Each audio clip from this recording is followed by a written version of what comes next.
ଆଜିର ଷ୍ଟୋରି ହେଉଛି ପ୍ରକୃତ ସୁଖ ଓ ପରିଶ୍ରମର ମୂଲ୍ୟ।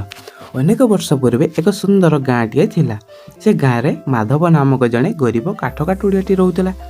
ସେ ବହୁତ ପରିଶ୍ରମୀ ଏବଂ ସରଳ ଥିଲା। ପ୍ରତିଦିନ ସେ ଜଙ୍ଗଲକୁ ଯାଇ ଶୁଖିଲା କାଠ କାଟୁଥିଲା ଏବଂ ତାକୁ ନେଇ କିଛି ବିକ୍ରି କରି ଯାହା କିଛି ମିଳୁଥିଲା ସେ ସେଥିରେ ଖୁସିରେ ରହୁଥିଲା ଓ ତାର ପରିବାରକୁ ମଧ୍ୟ ଚଳାଉଥିଲା। ତାର କୌଣସି ଅଭିଯୋଗ ନଥିଲା ଯେ ସେ ନିଜର ଅଳ୍ପ ରୋଜଗାର ମଧ୍ୟରୁ ବହୁତ ଖୁସି ମଧ୍ୟ ସେ ବହୁତ ଥିଲା।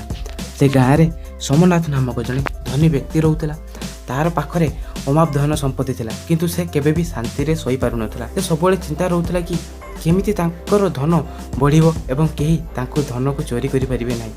ସୋମନାଥ ପ୍ରାୟ ଦେଖିଲା ସେ ମାଧବ ଦିନସାରା କଠିନ ପରିଶ୍ରମ କରିବି ମଧ୍ୟ ସନ୍ଧ୍ୟାରେ ସେ ଆନନ୍ଦରେ ପରିବାର ସହ ସମୟ କାଟୁଛି। ଦିନେ ସୋମନାଥ ମାଧବକୁ ପଚାରିଲା, ମାଧବ, ତୁ କ'ଣ, ତୋ ପାଖରେ କେତେ ଟଙ୍କା ପଇସା କିଛି ନାହିଁ, ତଥାପି ତୁ ଏତେ ଖୁସିରେ ରହୁଛୁ କେମିତି? ମୋ ପାଖରେ ସବୁ କିଛି ଥାଇ ମଧ୍ୟ ମୁଁ ଶାନ୍ତିରେ ରହିପାରୁନି। ମାଧବ ହସି କହିଲା, ଆଜ୍ଞା, ମୁଁ ଦିନସାରା କାମ କଲେ, ପରିଶ୍ରମ କଲେ ମୋତେ ବହୁତ ଆନନ୍ଦ ଲାଗେ।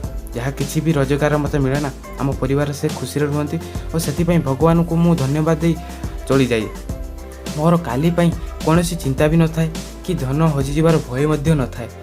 ସୋମନାଥକୁ ଏହି କଥା ସହଜରେ ବିଶ୍ୱାସ ହେଲା ନାହିଁ। ସେ ମାଧବକୁ ପରୀକ୍ଷା କରିବା ପାଇଁ ଏକ ବଡ଼ ସୁନା ମହତ ଥଳି ତା ହାତରେ ଧରାଇଦେଲା ଓ ମାଧବ ପ୍ରଥମେ ମନା କଲା, କିନ୍ତୁ ସୋମନାଥଙ୍କ ଅନୁରୋଧ ସେ ତାଙ୍କ ଘରକୁ ନେଇଗଲା।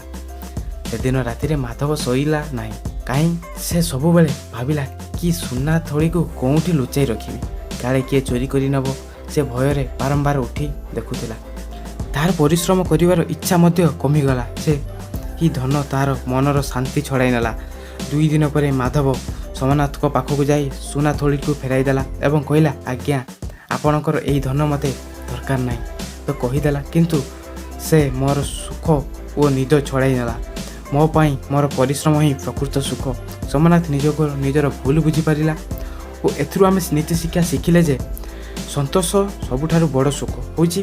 ମଣିଷ ପାଖରେ ଯେତିକି ସୁଖ ଅଛି ସେତିକି ସନ୍ତୁଷ୍ଟ ରହିବା ଉଚିତ। ଲୋଭ ମଣିଷର ଶାନ୍ତି ନଷ୍ଟ କରେ।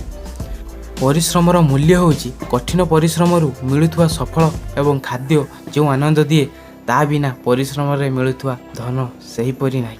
ମାନସିକ ଶାନ୍ତି ଅତ୍ୟଧିକ ଧନ ସବୁବେଳେ ସୁଖ ଆଣେ ନାହିଁ, ବରଂ ଅନେକ ସମୟରେ ଚିନ୍ତା ଓ ଭୟ ବଢ଼ାଇ ଦେଇଥାଏ। ତ ଆଜିର ଭିଡ଼ିଓ ଆପଣଙ୍କୁ କେମିତି ଲାଗିଲା ନିହାତି କମେଣ୍ଟ ମାଧ୍ୟମରେ ଜଣାଇବେ। ଯଦି ମୋ ଭିଡ଼ିଓଟି ଭଲ ଲାଗୁଥିବ ନିହାତି ଚ୍ୟାନେଲକୁ ସବସ୍କ୍ରାଇବ୍ କର ଆଉ ଲାଇକ୍ କର ଆଉ କମେଣ୍ଟ କର ନେକ୍ସଟ ଭିଡ଼ିଓ କେଉଁ ଟପିକରେ ଆଣିବି। ତ ରହୁଛି, ଲଭ୍ ୟୁ ଅଲ୍, ଜୟ ଜଗନ୍ନାଥ।